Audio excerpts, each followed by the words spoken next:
muy buenas noches, Dios los bendiga. Qué bueno estar una vez más con ustedes en nuestro tiempo de ICAS en casa. Estamos ya para empezar. Estamos un poquito retrasados por unos problemas técnicos, pero ya estamos acá nuevamente para estar con ustedes. Así que nos alegra mucho estar con ustedes nuevamente. Quiero saludar a todas las personas que están conectando, que es Álvaro Marín, y es el único que estoy viendo, pero sé que hay como 6 personas más, y bueno, las que estén allí conectadas, Albaluz Toledo también, buenas noches, y Alvarito, y a todos los que se estén conectando y nos estén viendo y que tal vez yo no pueda ver acá desde mi pantalla. Esta noche muy contentos de poder volver a nuestro tiempo de nuestro ICAS en casa. Estábamos en una semana de receso en todo lo que estuvimos viendo de la Semana Santa y todo lo que estuvimos hablando, pero ya estamos acá de regreso nuevamente. Con la noticia, creo que ya todos estamos enterados, que durante 2 fines de semana otra vez estamos cerrados, otra vez estamos en cuarentena total, y que la iglesia otra vez el domingo va a estar virtualmente. Yo sé que muchos de ustedes ya estaban por venir este domingo, preciso este domingo que usted se ha propuesto venir, no va a poder hacerlo, pero no, tranquilo, vamos a estar transmitiendo. Sabemos que son 2 fines de semana y obviamente los entendemos las decisiones del gobierno, porque pues obviamente nos toca cuidarnos, pero vamos a hacer caso y vamos a permitir que sea Dios guiándonos. Pero gracias le damos a Dios por estas plataformas, porque nos permiten no aislarnos, sino estar ahí conectados. Así que vamos a aprovechar ese tiempo, ¿de acuerdo? Estoy saludando también a Carelis, que dice hola paz, Dios te bendiga Carelis, qué bueno verte acá conectada en este momento, y a todas las personas que se estén conectando. Creo que hay 10 personas que yo veo, no sé, hay más.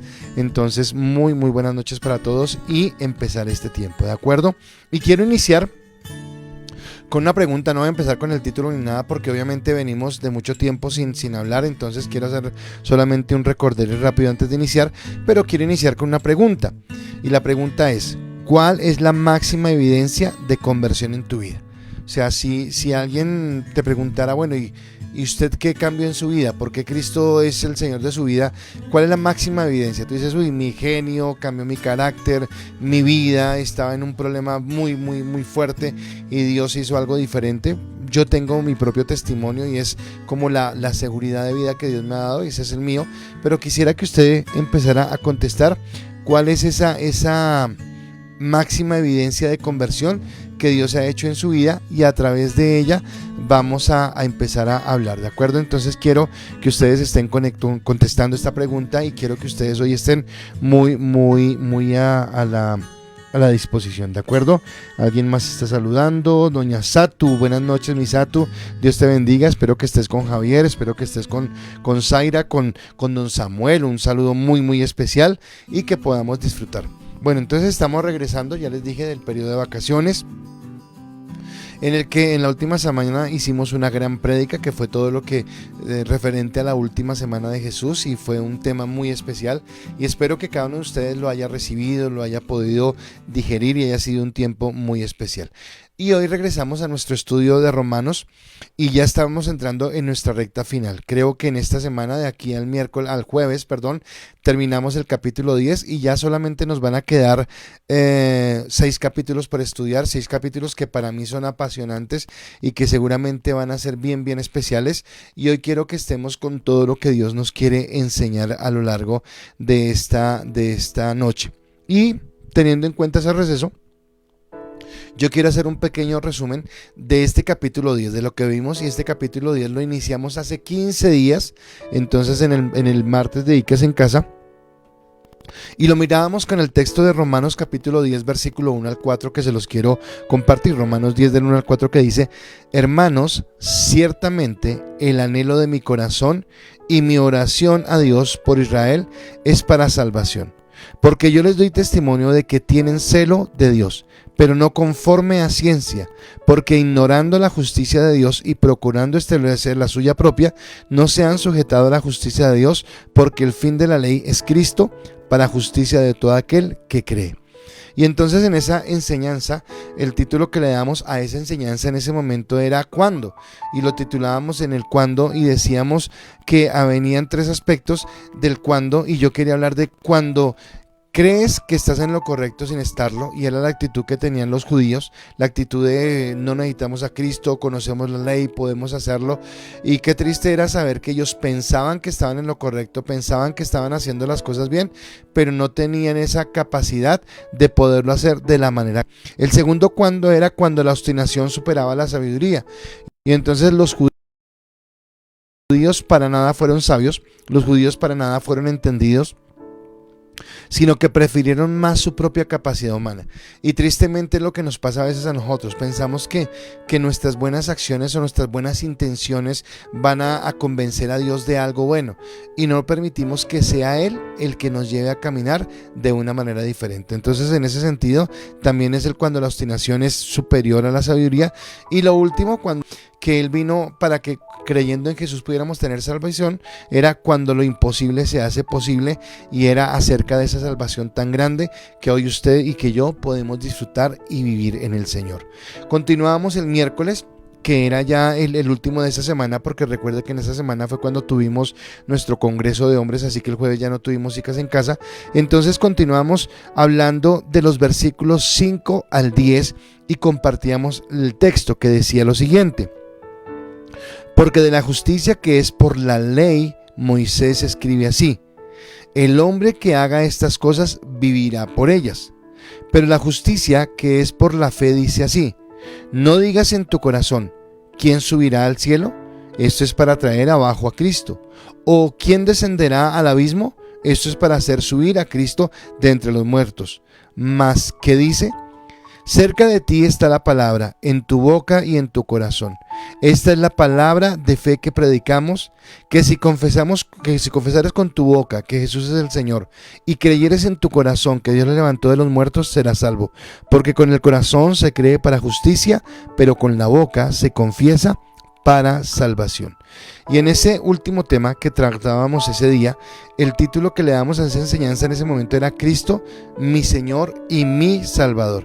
Y decíamos también tres cosas importantes acerca de esa enseñanza. Y la primera era que la fe era algo del corazón y no del esfuerzo humano.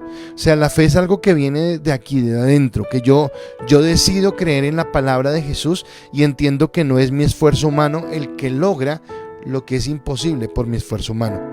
Que Dios nos invitaba a cada uno de nosotros a tomar la mejor decisión, o sea que tenemos la capacidad de elegir entre lo correcto y lo incorrecto. Y esta tarde teníamos una conversación con mi esposa hablando de algunos aspectos que conocemos de la iglesia, y recordábamos de pronto personas que fueron de la iglesia pero que hoy por sus pecados, no estoy hablando de los que se fueron bien, porque hay gente que salió de la iglesia porque fue a otra iglesia o diferentes razones, y obviamente los amamos, los queremos, siguen siendo nuestros hermanos, pero decimos de aquellos que salieron de la iglesia es porque salieron en pecado, es porque tal vez decidieron las cosas del mundo. Y decíamos qué triste, y yo le decía a mi esposa que era cuando entendía que la salvación es para todos, pero que nosotros decidimos apartarnos de salvación, decidimos no caminar en Dios. Y entonces que Jesús, o Pablo acá en esta carta, nos está invitando a que tomemos la mejor decisión, y siempre la mejor decisión va a ser Cristo. Y hablábamos que el confesar a Cristo no era simplemente un acto místico, o sea, no, y yo creo que lo prediqué el domingo, no es una oración, yo hago una oración de fe y ya con eso soy salvo. No, la oración no tiene nada que ver con mi cambio de vida, es como una decisión que realmente yo tomo de corazón.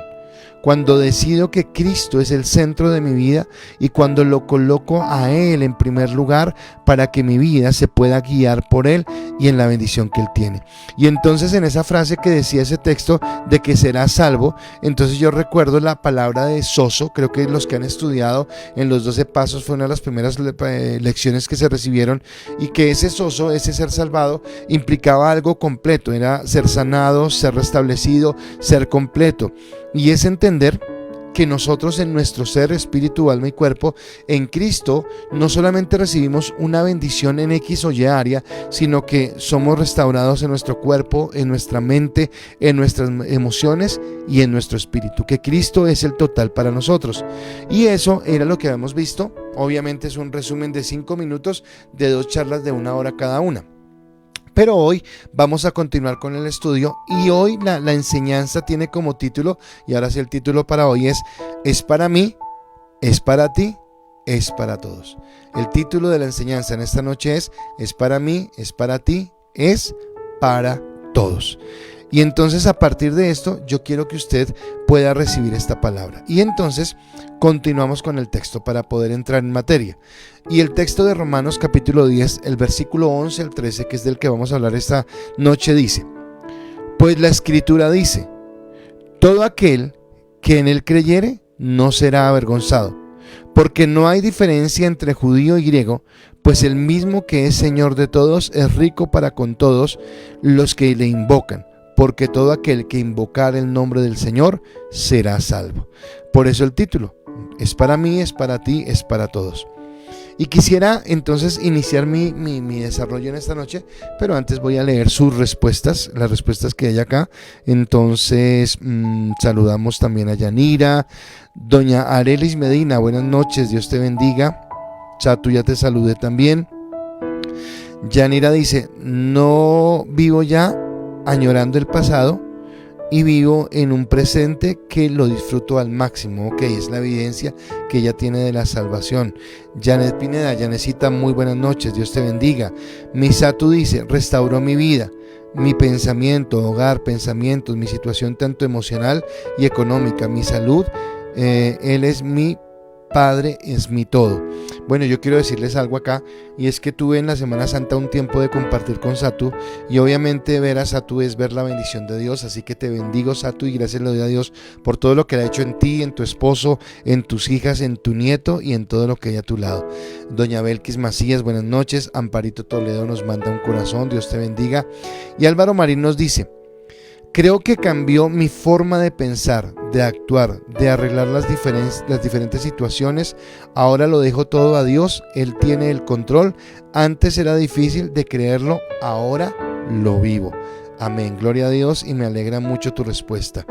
Y bueno, esas son las respuestas que hay hasta ahora. Entonces gracias a cada uno de ustedes los que respondieron, y seguimos con nuestra enseñanza en este momento. Y viene el primer punto que quiero tocar con ustedes en esta noche es: Cristo, nuestro único refugio seguro, nuestro único refugio seguro. ¿Y por qué coloco refugio y por qué coloco seguro y por qué soy como tan redundante? Eso es lo que les voy a explicar en este tema. Pero antes de explicarlo, quiero enviar la siguiente pregunta. Y la siguiente, doña Kareli responde y dice: mi forma de vivir es diferente a como era antes. Me duele el pecado. Ok, listo. Algo bonito es cuando conocemos a Cristo y cuando caminamos en Él. Algo que no teníamos antes era que el pecado nos doliera, ahora sí nos duele. Doña Lucy, buenas noches. Y doña Lucy dice: trajo paz a mi vida y confianza en mí misma. Amén. Y también estuve en un proceso bien lindo con Lucy y sé de esa paz que ella habla hoy y sé de esa bendición y de esa confianza que tiene en lo que hace. Y Naya nos está saludando. Buenas noches, pastores y familia ICAS. Así que gracias a todos por sus respuestas. Entonces la siguiente pregunta que quiero compartir con ustedes es: ¿qué significa que Cristo sea tu fundamento? ¿Qué significa que Cristo sea tu fundamento? Esa es la siguiente pregunta que tenemos para ustedes, y quiero invitarles a que las personas que están conectadas nos puedan compartir sobre esa respuesta. ¿Qué significa para ustedes que Cristo sea el fundamento de sus vidas? Ahí queda la pregunta para que ustedes la estén respondiendo. Entonces, mientras que ustedes responden, yo voy desarrollando mi tema. Cristo es nuestro único refugio seguro. Nuestro único porque no hay más refugios. Es el único que tenemos. Y seguro es porque es el que nos brinda toda la seguridad y toda la estabilidad.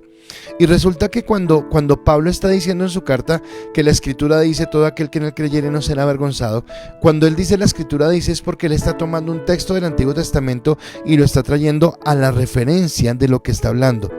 Y uno de los principales pecados que nosotros cometemos como seres humanos, no estoy hablando de usted o de mí, sino estoy hablando del ser humano, es querer pensar que nosotros podemos sin Dios. Es querer ser independientes de Dios, es pensar que nuestra sabiduría, que nuestro entendimiento, que nuestra capacidad, que somos tan buenos, que somos tan inteligentes, que somos tan brillantes, que somos tan, autodeterminados, que podemos alcanzar la justificación delante de Dios sin que Él esté mediando en medio de nosotros. Y es totalmente falso, eso no es así. Y entonces Pablo hace referencia a este texto hablando de lo siguiente. Yo quiero recordarle que en el Antiguo Testamento Isaías era uno de los evangelios, de los libros proféticos que hablaba más acerca de ese momento de Cristo. Y él está hablando de algo, y obviamente Pablo solamente hace referencia a Isaías 28, versículo 16, pero yo quiero tomarle el versículo 15 y 16 para que usted entienda. Israel está en un momento de prueba, e Israel, en esa arrogancia de la que yo estoy hablando, en esa independencia de la que yo estoy hablando, busca estrategias humanas antes que buscar a Dios. Yo no sé si usted recuerda la prédica del domingo, cuando hablábamos acerca de que Dios había amado a Jacob y había aborrecido a Esaú, y yo le decía cómo Jacob de pronto no tenía nada que lo hiciera mejor a Esaú para que Dios lo hubiera escogido. No, absolutamente nada. Y como Jacob muchas veces cuando estaba con su suegro buscó también hacerle la trampa a él. Bueno, ahora en este texto que le voy a leer, el primer versículo habla de cómo Israel coloca su confianza en sí mismo a través de la trampa y cómo Dios dice lo contrario. Así que Isaías 28 del versículo 15 al 16 dice la palabra: por cuanto habéis dicho, pacto tenemos hecho con la muerte e hicimos convenio con el Seol, cuando pase la tribulación del azote, no llegará a nosotros, porque hemos puesto nuestro refugio en la mentira, y en la falsedad nos esconderemos. Por tanto, Jehová el Señor dice así: he aquí que yo he puesto en Sión por fundamento una piedra aprobada, angular, preciosa, de cimiento estable. El que creyere, no se apresure, dice la palabra. Así que ellos habían colocado su esperanza y su seguridad. Cuando usted mira el contexto histórico, resulta que Israel había hecho un convenio con Egipto. Recuerdan que salieron de Egipto como esclavos. Bueno, volvieron a Egipto a querer hacer un convenio para que el ejército de Egipto los ayudara a derrotar a los asirios, y ellos mismos dicen que están colocando en su fundamento en la falsedad y la mentira. O sea, no sé si hay algo más necio en la vida que colocarlo así, y usted de pronto estará diciendo en su casa: sí, muy necio. Pero ¿cuántas veces nosotros hemos sido esos necios? Que hemos colocado nuestra esperanza en cosas en las que nosotros mismos hemos querido creer como si fuera la restauración o la solución perfecta, y no hemos mirado a Dios y no hemos entendido que a partir de Él tenemos la esperanza diferente. Así que al colocar nuestros propios argumentos, al colocar mi propia capacidad, es colocar mi confianza en algo que es mentira y es falsedad. Yo he dicho dos cosas en la iglesia. Primero, que los pactos son de Dios con el hombre, no de nosotros con Dios, porque nosotros fallamos a nuestros pactos. Y también he dicho que nosotros somos muy fáciles de quebrantar nuestras propias promesas, aún saboteándonos a nosotros mismos, aún yendo en contra de nosotros mismos. Entonces, cuando yo coloco algo en lo que yo pueda tener esperanza como para estar bien delante de Dios, me estoy saboteando a mí mismo y estoy colocando el fundamento en la mentira y en la falsedad. Pero Dios ha provisto un fundamento diferente y eficaz en Cristo. Entonces, después de que en los primeros versículos les estaba diciendo que Él quisiera que los israelitas, pero que los israelitas no entendían, y que entonces después nos dijo en la siguiente parte: pero todo el que confiese su nombre, el que cree en su corazón, el que pueda declarar que Cristo es el Señor, recibirá esa bendición. Ahora, en esta noche nos está diciendo: es para todos. O sea, todo el que creyere, todo el que pueda estar en esa parte. Y por eso Pablo hace referencia a esa escritura diciendo: todo aquel que creyere. Ahora la pregunta es: ¿tú has creído?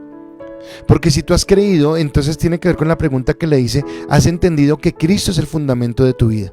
Y cuando tú colocas a Cristo como el fundamento, cuando tú permites que Él sea la roca firme en la cual tú te cimentas para colocar tu confianza, cuando tú entiendes que no son tus buenas intenciones, tus buenas obras, las buenas palancas que tengas, las buenas relaciones que tengas con otras personas, independiente que esa persona sea un buen pastor, un buen predicador, un buen adorador, cuando tú entiendes que el único camino es Cristo, es cuando tú empiezas a entender que ese fundamento primero es diferente. Es diferente a colocar la fe en lo que tú haces, a colocar la fe en lo que Cristo hizo. Y en segundo lugar, además de ser diferente, es eficaz. Te puede llevar, te puede dar seguridad, te puede dar tranquilidad. Por eso estamos diciendo que Cristo es el único refugio seguro, el único lugar donde tú puedes encontrar la plenitud, la llenura, la gracia, el amor, la bendición que tú necesitas es en Cristo.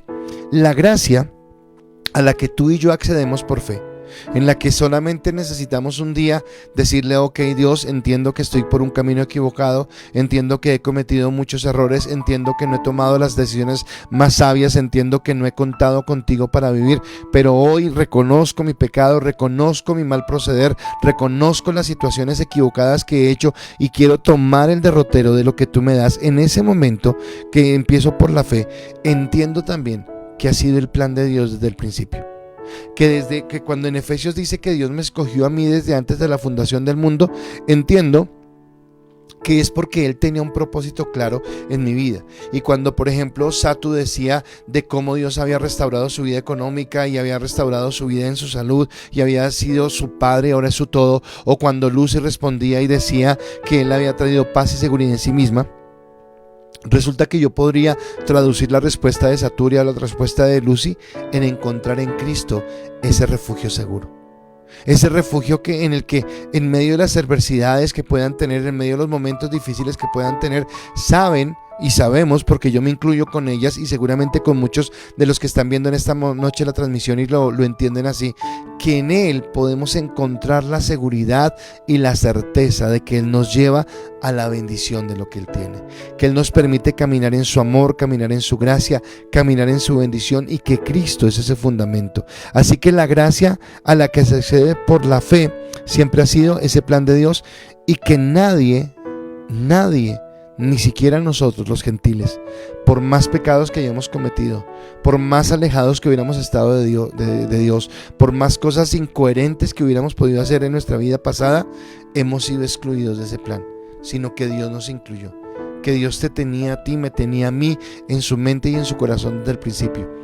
Tal vez en la conversación que tenía esta tarde con mi esposa y la que les digo que estábamos reflexionando sobre eso, el dolor que nos da es saber que gente que podría tener esta comunión con Dios y que podría tener esta veracidad con Dios, decide apartarse, decide no caminar en esa gracia, decide no caminar en ese amor. Y acá es donde Dios nos lleva a entender que Él nos está llamando a todos y que Él espera que todos procedamos al arrepentimiento.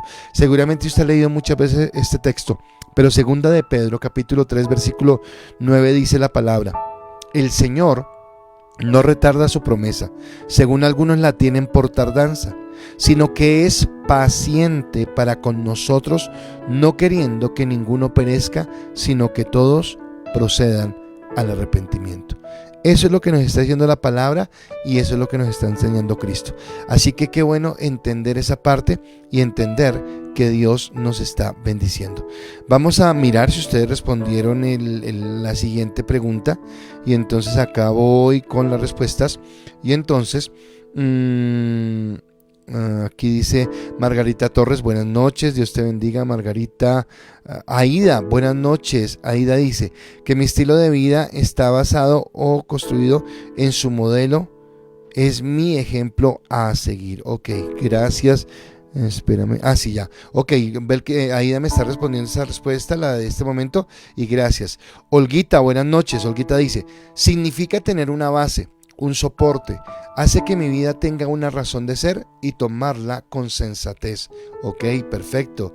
Yanira dice: mi fortaleza no está en cosas ni personas, ni en lo que, sino en lo que Dios dispone, aunque en ocasiones me cuesta entenderlo por mi dureza de corazón. Ok, Misatu dice: es como estar anclado en algo muy fuerte y seguro. Estoy anclada en Cristo. ¡Wow! ¡Qué bien, Misatu! Muy bonita esa referencia en estar anclado a Cristo. Lucy dice: significa que tengo una base sólida e inconmovible en Jesús, que es mi verdad, y puedo estar plenamente confiada, aunque a veces su voluntad no sea la mía. Ok, qué bueno lo que dice Lucy, porque es entender que siempre la voluntad de Dios va a estar por encima de nosotros y que siempre va a ser aún mejor que la nuestra. Susanita, buenas noches. Y ella dice: buenas noches, eres lo más importante para mí, los demás que hagan fila. Ok, perfecto. Ok, gracias a Susanita, a Saturia, a todos los que han contestado. Extrañé la respuesta de Álvaro, la de Belkis y la de los que están allí, pero qué bueno, gracias por esa respuesta. Vamos con nuestro segundo punto. Y nuestro segundo punto es una declaración revolucionaria de igualdad. Y acá me impactó porque estaba estudiando sobre esto y quiero hablarles de algo. Por eso mi segundo punto es una declaración revolucionaria de igualdad. ¿Y a qué me refiero con esto? Antes de referirme al tema, quiero mirar nuestro tercera pregunta. Y la tercera pregunta es: ¿por qué crees que el cristianismo es más que una religión? Y acá viene esa pregunta bien especial que quiero hacerles. ¿Por qué creemos que la religión es más que una religión? Siempre lo decimos. Cuando le compartimos a alguien, le decimos: no es una religión, es un estilo de vida. Ok, listo. Suena muy chévere, suena muy encantador, suena muy espectacular. Pero quiero que me digas por qué crees eso. O sea, ¿a qué te refieres cuando estás hablando que más que una religión es un estilo de vida? O es mucho más que simplemente tener una religión. Y resulta que Pablo en su carta nos seguía diciendo, y solamente lo hago para recordarles: porque no hay diferencia entre judío y griego, pues lo mismo es el Señor de todos, el rico para con todos, al que le invocaren, ¿de acuerdo? Así que Él nos habló de que Él es rico, que Él está con nosotros, que Él nos levanta, que Él nos fortalece. Y acá yo quiero entrar en algo, porque yo hablaba algo el domingo y era como la iglesia éramos nosotros cada uno individualmente, pero la iglesia también éramos todos. O sea, la iglesia somos todos, pero la iglesia somos cada uno de nosotros. Y resulta que cuando yo entiendo el cristianismo, y voy a entrar un poquito en historia, yo entiendo cómo el cristianismo ha dado una vuelta total. O sea, cuando yo estoy hablando de edificar la iglesia, en serio que me lo estoy tomando a pecho y estoy estudiando totalmente lo que la palabra hace, pero no solamente me estoy yendo a la palabra, sino a lo que significó el contexto histórico. Entonces, no sé, bueno, voy a hacerle esta pregunta, no para que me la conteste, sino solamente para que la piense. Pero ¿qué hubiera pasado si Cristo no hubiera venido a la tierra? ¿Qué hubiera pasado si las culturas se hubieran seguido desarrollando como iban? Y usted va a decir: pastor, ¿y por qué nos hace esa pregunta? Bueno, le voy a explicar por qué le hago esa pregunta. El ministerio de Jesús, cuando Jesús aparece en escena, cuando Jesús nace encarnado en María y vive sus 33 años en la tierra y después va a la cruz del Calvario y muere, resulta que Jesús está partiendo la historia de la humanidad en dos, pero alrededor de la vida de Jesús están sucediendo otro tipo de cosas. ¿A qué me refiero? Usted está viviendo su vida. Hoy podríamos hablar de la vida de los que nos están viendo: la vida de Álvaro, la vida de Lucy, la vida de Saturia, la vida de Aida, la vida de Mateo, la vida de Yanira, la vida de Giovanni. Pero resulta que yo tengo mi historia, está pasando algo en mi historia. De pronto muchos de los que estamos acá conectados estamos teniendo cosas similares en nuestra historia, porque compartimos la iglesia, porque nos vemos crecer, qué sé yo, lo que sea. Pero alrededor de nosotros hay muchas otras historias que se están tejiendo, y hay una historia que está viviendo la humanidad. A eso es lo que voy. Entonces Cristo aparece en escena en el apogeo, en lo máximo de la cultura greco-romana. ¿De acuerdo? Entonces estamos saliendo de los helénicos, de la Grecia, está surgiendo el Imperio Romano, estamos hablando de un imperio que duró más o menos del siglo VIII antes de Cristo, o sea 800 años antes de Cristo, hasta el siglo II después de Cristo, o sea 200 años después de que él vivió. Y fue un tiempo grandioso para la civilización de Occidente. Occidente, entiéndase, toda Europa, todo lo que veía en esa época. Y entonces, ¿por qué fue glorioso para esa época? Porque de ahí, de ese tiempo, sale algo que se llama el derecho romano. Y el derecho romano, si hay abogados escuchándome en este momento, sabrán que toda la legislación y toda la parte jurídica que hoy se vive en el mundo entero tiene sus bases o su fundamento en el derecho romano, un escrito jurídico excepcional en la historia. Hay una tremenda belleza estética, escultores, artistas. Más adelante, muchos años más adelante, cuando aparece un tipo como Miguel Ángel, resulta que Miguel Ángel lo que hizo fue mirar a esa época grecorromana y convertirse en un escultor, porque en esa época había grandes escultores, músicos, artistas, escritores. Estamos hablando de la época de los grandes filósofos: Sócrates, Aristóteles, Platón. Bueno, un montón de cosas están sucediendo en el contexto histórico, ¿de acuerdo? Pero ¿por qué mi pregunta es: ¿qué pasa si Cristo no aparece en ese tiempo? Bueno, resulta que en ese contexto histórico, ser hombre, ser libre y estar sano, si usted era hombre, si era libre y estaba sano, usted estaba en lo mejor, porque usted iba a vivir muy bien. Pero si usted era mujer, o si usted era esclavo, o si usted estaba enfermo, nada que hacer. su vida no tiene nada, no tendría sentido, la iba a pasar muy mal, iba a ser muy difícil. ¿A qué me refiero? Que cuando se habla de la historia, resulta que en ese contexto, estoy hablando de toda la civilización, era algo normal en la civilización. Los matrimonios que tenían una niña, bueno, se aguantaba la niña y nació una niña, pero si venía una segunda o una tercera niña, preferían matarla, así de sencillo. Hoy estamos alarmados por lo que está sucediendo. Bueno, ese era el estilo de vida. Las niñas no eran bienvenidas.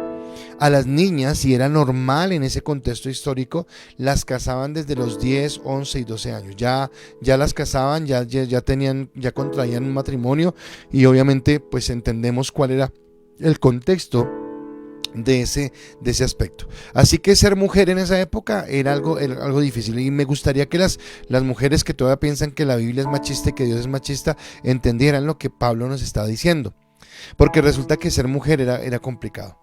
Ser esclavo también era complicado, y me enteré estudiando para este tema y todo, entendé cuando nosotros hablamos de la gente que trabaja con ganadería, resulta que hablamos de las reses, cuántas cabezas de reses tiene. Resulta que res no era un apelativo solamente para el ganado, sino res significaba cosa, y a los esclavos los titulaban como reses, o sea, como cosas, objetos que se compraban y se vendían, objetos que eran de mi propiedad, que yo tenía el derecho de hacer con mi propiedad lo que quería. Así que ser mujer era malo, pero ser esclavo también era algo bien complicado, porque no había un reconocimiento, ¿de acuerdo? Y asimismo dice que si se era sano se estaba bien, pero a los enfermos no se les aplicaba ninguna atención. Estar enfermo era como que ya desahuciado, dejémoslo morir porque no sirve para nada. Más bien preocupémonos de los que tenemos dinero, los que tenemos plata. Ese era el ambiente cuando Cristo aparece en escena. Por eso el título de este punto para mí es la declaración revolucionaria de la igualdad. Resulta que Cristo viene y predica un evangelio que es totalmente diferente, que afecta primeramente su entorno, Israel, el lugar donde está, pero después cuando vienen las cartas, Romanos, Gálatas, Corintios, Hebreos, todo esto, y nos vienen a hablar todo esto, hay una revolución completa. Porque resulta que Pablo dice cosas tan geniales como que hombre y mujer ya somos iguales, que ya no hay esclavo ni libre, que ya no hay blanco ni negro, sino que todos somos iguales en Dios. El cristianismo fue lo que llevó a la abolición de la esclavitud, y no fue algo sencillo, o sea, no fue una lucha sencilla, no fue que la gente dijo, ay, sí, conocemos a Cristo y vamos a abolir la esclavitud. No, ¿sabe por qué? Porque los esclavos eran propiedad privada de las personas, y los que conocieron el evangelio empezaron a entenderlo, pero los que tenían los esclavos no querían esa ley, no querían aceptar esto de Cristo, y fue algo complicado en el inicio. Y cuando hablamos de la salud, resulta que fueron los cristianos los que empezaron a levantar a la gente, a mirar cómo restauraban, cómo sanaban a sus enfermos, cómo los bendecían. Y resulta que estos cristianos tenían algo particular, que no solamente curaban a la gente que era de la misma fe de ellos, sino que podría venir alguien que no fuera de su fe, pero estaban allí para ayudarlos, porque el cristianismo cambió la vida, porque nos llevó a entender que la vida era diferente. Por eso Pablo escribe en Gálatas lo siguiente, Gálatas capítulo 3, versículo 28 al 29, Pablo dice, ya no hay judío ni griego, no hay esclavo ni libre, no hay varón ni mujer, porque todos vosotros sois uno en Cristo Jesús, y si vosotros sois de Cristo, ciertamente linaje de Abraham sois y herederos según la promesa. Quiero decirle algo, a veces leemos estos textos y solamente los leemos como bonitos. Ay, tan lindo Jesús, ya no somos ni negros ni blancos, ni ricos ni pobres, ni hombre ni mujer, no, somos uno en Él. Y resulta que no es tan sencillo, o sea, era más profundo, entendiendo el contexto histórico, entendiendo el contexto en el que se vivía, era algo más profundo. Cristo vino a que entendiéramos que todos los que estábamos en Cristo éramos uno. Pero asimismo, si todos los que estamos en Cristo somos uno, todos los que creemos en Cristo somos uno entre nosotros mismos. Por eso somos hermanos. Hermano no es una simple palabra de la jerga cristiana evangélica, porque a veces somos hermanos para decirnos hermanos, pero no somos hermanos en el momento de apoyarnos, o no somos hermanos en el momento de levantarnos unos a otros, no somos hermanos en el momento de mostrar nuestro evangelio y nuestro cristianismo. Y resulta que el verdadero cristianismo y el verdadero sentido de la palabra hermano era que nosotros caminábamos en la unidad, en la gracia y en el amor que venía del Señor. Así que sí, claro, Dios diseñó nuestras diferencias. Dios fue el que lo hizo. Dios fue el que hizo diferentes razas. Unos más amarillos, unos más negritos, unos más blancos, unos blancos transparentes, otros trigueñitos. Así nos hizo Dios. Dios fue el que colocó la parte de las sociedades, colocó la parte en que algunos tenían los medios de producción. Dios lo creó, algún día nos explicará. Dios nos hizo con nuestra sexualidad, creó al hombre y creó a la mujer. Dios lo hizo, pero sin importar nuestras diferencias raciales, sin importar nuestras referencias sociales, sin importar nuestras diferencias sexuales, resulta que ante Dios, Cristo, nosotros somos iguales. No hay ninguna diferencia y todos somos igual de dignos, y nuestra vida tiene el mismo valor delante de Cristo, porque nuestra vida vale el precio de la sangre que derramó Cristo en la cruz del Calvario para que pudiéramos tener vida.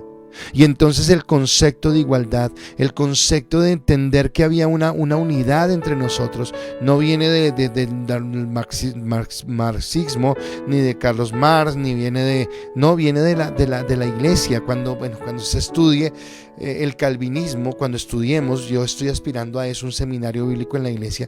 Cuando empecemos a estudiar esto, vamos a entender que nosotros necesitamos entender la Biblia a través de la palabra, a través del entendimiento de lo que Dios nos daba, y cómo esto. Entonces hay un libro al que yo le hago mucha referencia, que es el libro que transformó el mundo, y habla acerca de la Biblia, y habla de este autor que yo leo, Michel Mangalwadi.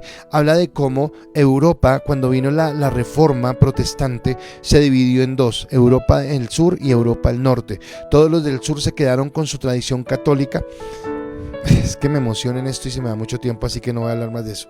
El caso fue que siguieron con el catolicismo, pero los del norte abrazaron el evangelio, y el evangelio trajo desarrollo científico, desarrollo económico, desarrollo en la familia, trajo diferentes culturas que dieron auge a la ciencia, al conocimiento. Isaac Newton, Galileo Galilei, mucha gente pensante salió de ese mover, de esa reforma protestante. Así que eso marcó la diferencia. Es más, en América, no estoy hablando de este tiempo, estoy hablando de esa época. También en América, los del norte y los del sur. El norte, Estados Unidos, el sur, todos los que fuimos conquistados por España, y todos marcamos una diferencia en el pensamiento desde la perspectiva, la religión católica y la vida cristiana. Por eso la pregunta es: ¿por qué nosotros creemos que la vida cristiana es mucho más que una religión? ¿De acuerdo? Así que ante Dios fuimos iguales, estamos en una autoridad, aunque tenemos autoridades, por ejemplo, y entonces tenemos que sujetarnos a la autoridad de un gobernante, la esposa a la autoridad del esposo, los hijos a la autoridad de los padres, a las que han sido colocados por autoridad. Cuando yo entiendo a través de la palabra, no entiendo que haya ninguna dificultad en cumplirlo, porque Cristo se sometió voluntariamente a la autoridad del Padre. Porque cuando Dios nos coloca como autoridad, no es para ejercer dominio, sino para servir. Y el que está en autoridad, cuando tiene ese contexto, lo sirve. Y usted me ha escuchado hablar muchas veces de que cuando yo tengo un título, el título es para la función, no es para el prestigio. O sea, no es para que me digan: oh, eres pastor, ahora sírveme. No, perdón, eres pastor, eres mejor que nosotros. No, eres pastor, ahora sirve, ahora colócate para servir a otros. Y así en cualquier título que usted quiera entender, ¿de acuerdo? Así que nosotros, todos los que hemos creído, judíos y no judíos, somos hijos de la promesa. Recuerda que les hablé de eso. Recuerda de Abraham, de que era imposible que él tuviera Isaac, pero Isaac nació porque era el hijo de la promesa. Y entonces dijimos que no, que fue que Isaac nació porque lo habían prometido, sino que Isaac nació porque había una promesa sobre él. Bueno, nosotros somos los hijos de la promesa, y así que ya no hay diferencia entre nosotros, sino que todos la humanidad somos creación de Dios, y todos los que hemos creído en Cristo somos hijos de Dios. Así que hay una declaración de unidad en lo que habla acá. Voy con sus respuestas a ver qué ustedes han contestado. Y dice acá, Aida dice: estilo, porque es lo que reflejo de cómo camino o vivo, porque en el proceso de transformación que la palabra de Cristo viene haciendo en mí hace que marque una diferencia. No vivo por reglas o leyes que me imponen. Ok, gracias. Susanita dice: Porque nos basamos en un Cristo vivo, en un Salvador real, que realmente dejó la tumba vacía, y así lo creo, no en ritos ni en ningún otro, porque solo en Él hay vida. Ok, amén. Dice don Álvaro Marín, estilo de vida, ya que seguimos el mejor ejemplo, el Señor Jesucristo. Decidimos vivir la vida como Él nos enseñó, cambiamos la religión por un estilo de vida. Perfecto. Lucy, porque lo vivo por convicción y lo disfruto porque es vida, no lo hago por ritos ni costumbres. Perfecto. Olguita, lo mío es una relación personal y verdadera con Jesucristo, no una religión por normas y obras humanas. Perfecto. Bueno, listo. Gracias a todos los que han respondido, porque es eso, y es entender cómo la palabra viene y cambia y transforma. Y así como nos transforma a nosotros, ha transformado sociedades enteras. Y nosotros estamos llamados en este momento a transformar nuestra sociedad. Pero voy con el último punto. Entonces, confesar a Cristo es un acto de fe y humildad. De acuerdo a todo lo que hemos dicho, entonces yo termino con esto. Entonces, confesar a Cristo es un acto de fe y de humildad. ¿Por qué un acto de fe y de humildad? Porque empecé diciendo que el peor pecado que podemos cometer es pensar que podemos nosotros mismos, es pensar que somos autosuficientes, sin entender que es en Dios. ¿De acuerdo?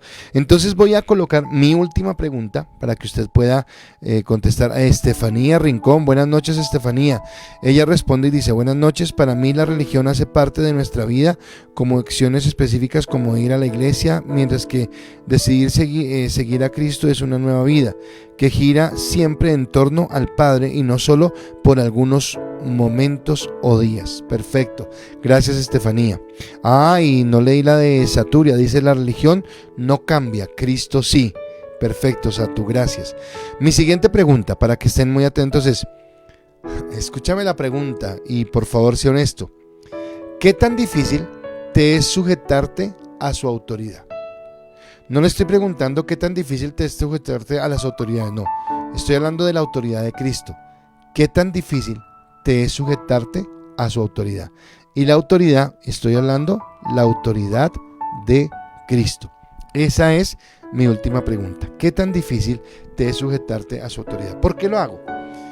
Porque los versículos que vimos anteriormente decían, versículos 9 y 10, que si confesares con tu boca que Jesús es el Señor y creyeres en tu corazón que Dios le levantó de los muertos, serás salvo.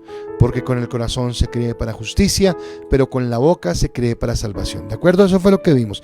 Pero en la última parte del versículo 13 de lo que estamos hablando hoy decía: porque todo aquel que invocare el nombre del Señor será salvo. Todo el que invocare el nombre del Señor. Pero cuando yo le pido ayuda a Dios y cuando yo lo confieso como mi Señor, resulta que es algo tan sencillo como esto. La vida cristiana se trata del libro.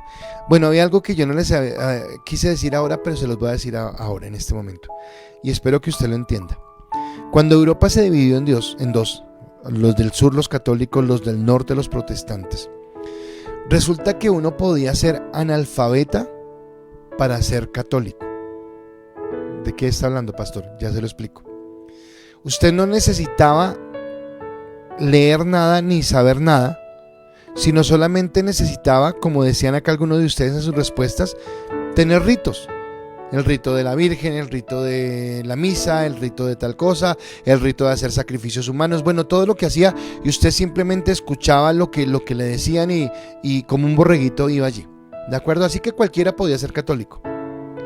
Ser cristiano implicaba que usted tenía que dejar de ser analfabeta. ¿Por qué? Porque su creencia se basaba en el libro. ¿Cuál libro? En la Biblia. Así que usted necesitaba leerlo y necesitaba aprender a escribir. ¿Sabe qué me impactó eso? Porque cuando nosotros estamos diciendo por favor hagan su devocional y usted lo mira como que devocional, resulta que nosotros hoy que tenemos tanta facilidad de leer la Biblia, porque la tenemos en nuestros dispositivos portátiles, en el celular, en la tabla, en el computador, porque la tenemos de mano, porque la tenemos en diferentes versiones, porque la tenemos para niños, para niñas, rosaditas, azulitas, bonitas, de colores, de lo que se quiera, es cuando menos se lee la Biblia.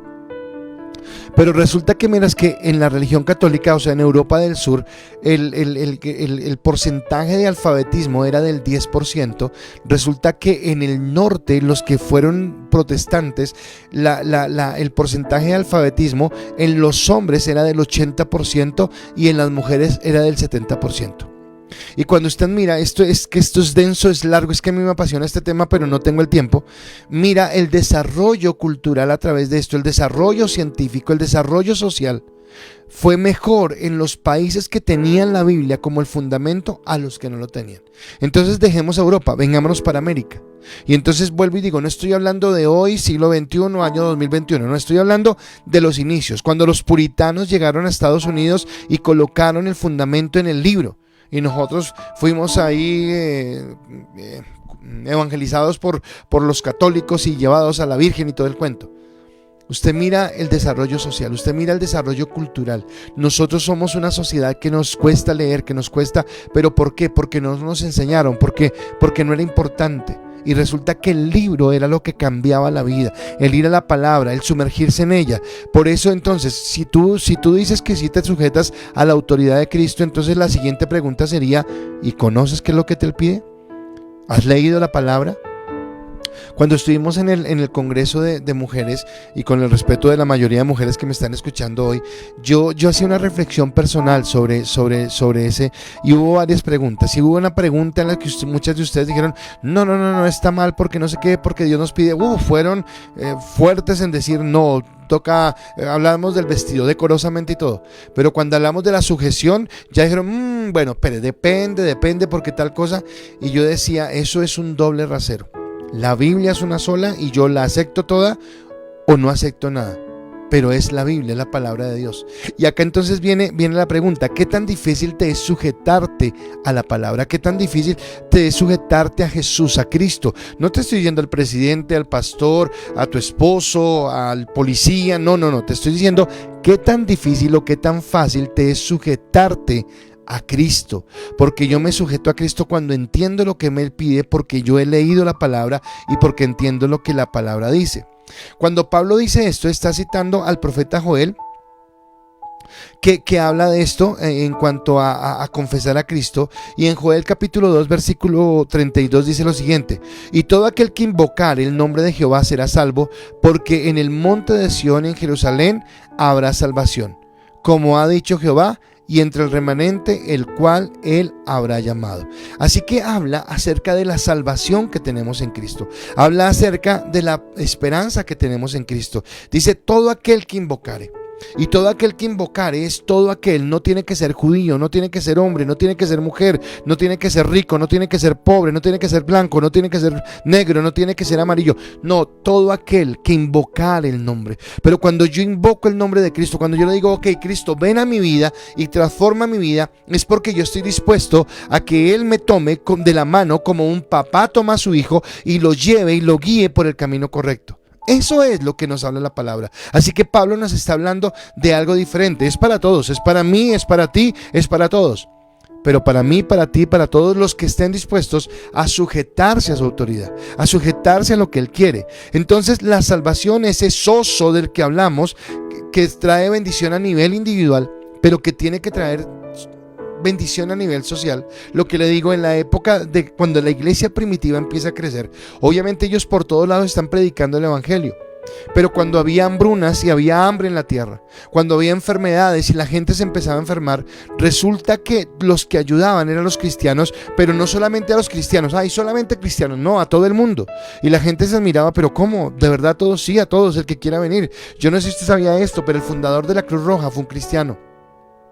Los grandes inventos en medicina fueron por cristianos, porque ellos caminaban en el fundamento de lo que Dios les había dado, del querer lo que Dios quería. Así que es para todos sin distinción, y es tan sencillo como invocar su nombre. Pero no es invocar cualquier nombre, no es invocar cualquier Dios, no es invocar a lo primero que se me ocurre, es invocar el nombre que es sobre todo nombre, al que adoramos, al que bendecimos, al que exaltamos, como dijo Susanita, al que se levantó de la tumba y vive y está sentado a la diestra de Dios Padre. Es invocar el nombre de Cristo, que es el que nos revela la verdad, el amor y la gracia de lo que Dios quiere. y reconocemos que Cristo es el Señor de nuestras vidas y que vino para cambiarnos de una antigua manera de vivir para llevarnos al nuevo pacto. ¿Se acuerda cuando yo prediqué el jueves pasado acerca de esa copa y de ese nuevo pacto? Ese nuevo pacto es un nuevo estilo de vida, donde el Espíritu Santo nos regenera, nos da una vida nueva y empezamos a caminar así.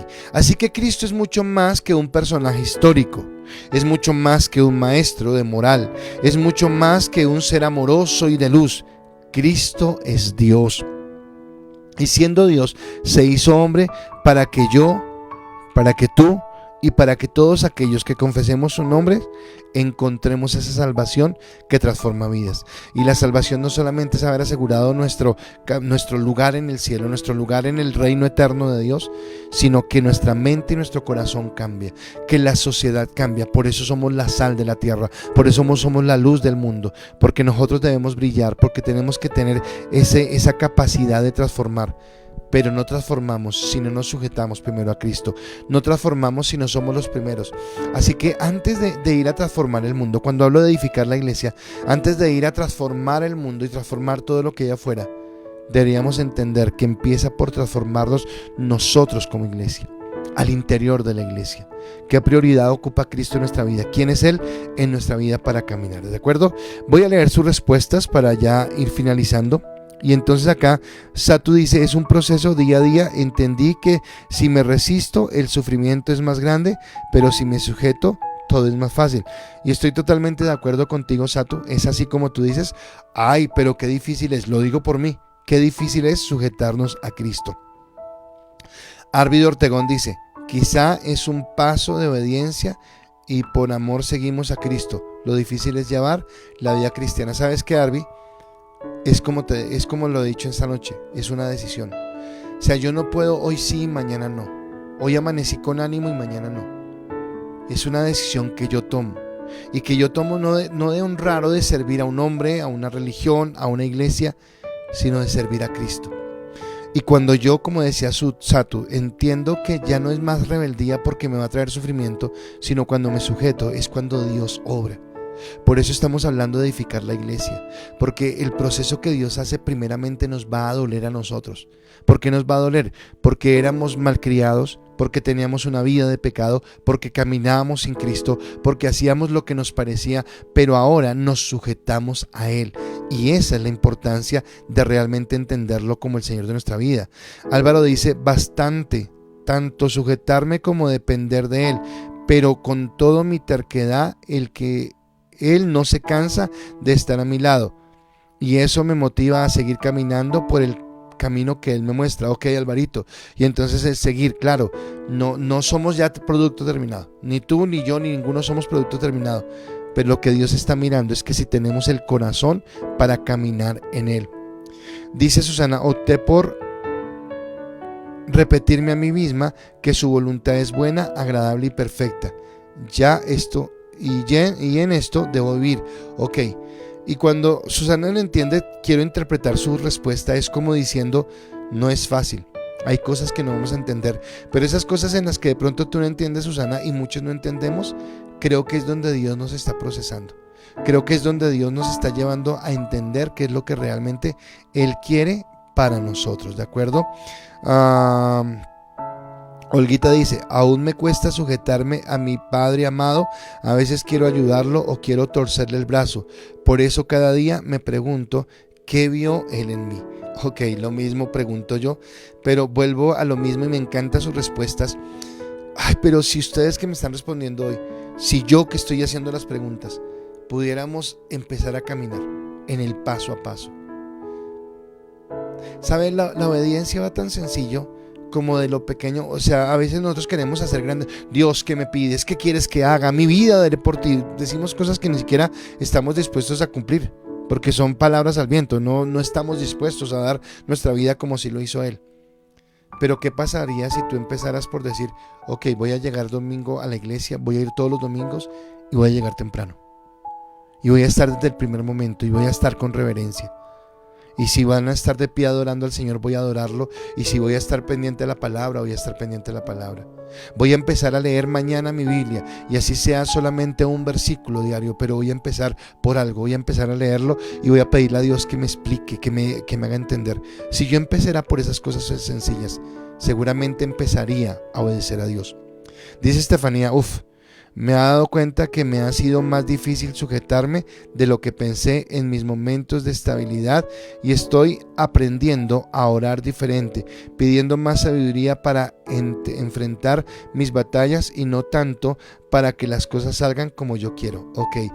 Cuando leo la respuesta de Estefanía, recuerdo cuando Jesús se le apareció a Pedro, recuerda, y que 3 veces le preguntó: Pedro, ¿me amas? Y él dijo: Señor, tú sabes que te amo. Otra vez: Pedro, ¿me amas? Sí, Señor, te amo.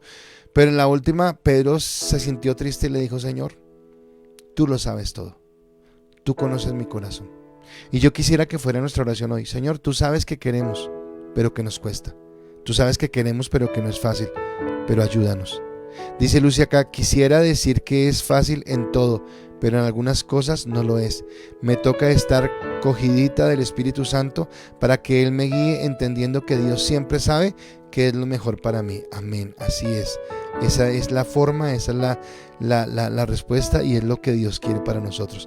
Así que, bueno, espero que haya sido para ustedes una bendición esta palabra. Mañana seguimos con algo bien especial, porque tiene que ver con el llamado que Dios nos hace a llevar esta palabra. Pero vuelvo y digo, yo no puedo pretender explicarle a otro o enseñarle a otro lo que yo no puedo. Hay un dicho que tenemos en Colombia, que un ciego no puede guiar a otro ciego. Entonces yo necesito conocer la claridad de Cristo para poder llevar a otros, y eso es lo que queremos: edificar la iglesia en la claridad de Cristo. Así que gracias por sus respuestas, gracias por seguirnos, gracias por estar ahí cada uno de ustedes conectados. Ya sus mensajes son muy importantes para nosotros, pero déjeme hacer una oración corta por esta palabra. Señor, gracias te doy por tu palabra en esta noche, porque ella es viva y eficaz, y gracias por el entendimiento que tú nos das sobre ella. Cristo, queremos entender que tú eres nuestro refugio seguro. No queremos seguir refugiándonos, Señor, en cosas falsas, en cosas mentirosas, engañándonos a nosotros mismos, pensando que tenemos la mejor forma de hacerlo. Permítenos entender que es a través de ti, y que tú nos llevarás a tu gracia, a tu amor y a tu bendición. Nos has dado una declaración revolucionaria, que es la igualdad. Permítenos empezar a ver a las personas como iguales a nosotros. Quita de nosotros el orgullo y la pretensión de pensar que somos mejores que los demás, si hay en alguien esa pretensión. O permite, Señor, que no nos sigamos viendo como los peores y como los que no tenemos derecho o oportunidad a nada, porque somos tan débiles o somos tan tonticos, que a veces es el pensamiento que tenemos de nosotros. Permítenos entender que todos somos iguales delante de ti, que todos estábamos igualmente condenados, y que por todos moriste igualmente, y hoy nos amas igual, que por eso es para mí, es para ti, es para todos, porque tú nos has amado de una manera especial, y que queremos confesarte con humildad en nuestro corazón y con fe, que tú eres el Señor de nuestras vidas, y que tú nos llevas a crecer en el conocimiento de tu palabra, en tu gracia y en tu amor. Gracias te doy por esta noche, gracias te doy por este tiempo, y te pido que tu gracia, que tu amor y tu bendición siempre esté con nosotros. En el nombre de Cristo Jesús. Amén y amén. Iglesia, gracias por acompañarnos, gracias por este tiempo, los bendigo. Mañana no olviden, 6 de la mañana tenemos nuestra oración muy puntuales. En la noche tenemos nuestro servicio, para que no se lo pierda, va a ser una palabra poderosa. Y el jueves, los hombres a las 5 de la mañana, nuestro tiempo de bendición, ¿de acuerdo? Así que los bendigo, los quiero bendecir, quiero que sea de bendición. Recuerden que el domingo el pastor dijo: vamos a llegar temprano a la iglesia. Sí, este domingo no vamos, y el otro fin de semana tampoco, pero tranquilos, igual conéctense, seguimos unidos. Y cuando nos permitan, vayamos a la iglesia. Y cuando no, vamos a ser sujetos, no vamos a criticar, no vamos a colocarnos en los zapatos de nuestros gobernantes, y no es tan fácil gobernar cuando estamos viviendo estas situaciones. Pero vamos a ser obedientes. Nosotros en la iglesia vamos a transmitir desde la iglesia el servicio en vivo, para que usted lo pueda disfrutar. A los niños les vamos a hacer su tremenda clase, para que también la puedan recibir. Y si son 1, 2 o 3 fines de semana, los vamos a asumir con humildad, pero vamos a seguir adelante y vamos a seguir edificando la iglesia. Y muy contento de poder estar con ustedes y de estar en este tiempo de nuestro ICAS en casa. Gracias por sus comentarios, Dios los bendiga y que tengan una muy feliz noche. Bendiciones para todos.